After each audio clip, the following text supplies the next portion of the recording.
A lawsuit filed in Illinois accuses Boeing of building airplanes that have ventilated the cabin with toxic fumes. And now some of those who claim the fumes caused them to pass out want Boeing to fix thousands of planes to ensure the air is clean. Phil LeBeau has more.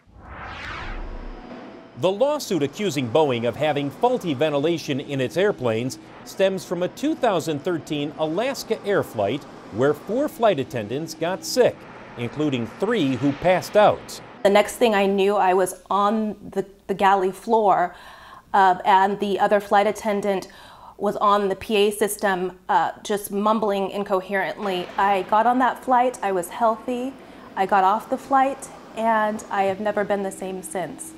Woods and the other flight attendants say they were breathing toxic fumes because of the way Boeing has ventilated thousands of airplanes for decades. At issue is the bleed air system, which pulls outside air into the cabin through the plane's engines. That air goes through mixers and filters to ensure it's suitable to breathe. But attorneys for the flight attendants say the bleed air can become toxic if a seal inside the engine leaks and burning oil or other chemicals mix with the cabin air. We know that Boeing has known this problem exists since the early 1950s. They've known there's a problem, they know there's fume events, they know that contaminants come in through the bleed air. Boeing is not commenting on the lawsuit, but it's heard complaints about the safety of cabin air for years.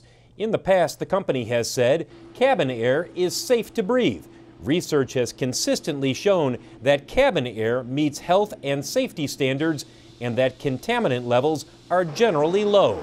The flight attendants are asking Boeing to reimburse them for their medical expenses.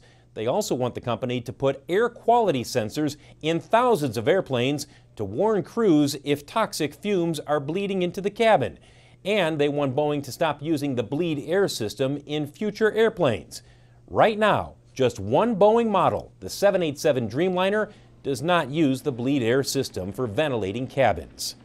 Phil LeBeau, Nightly Business Report, Chicago.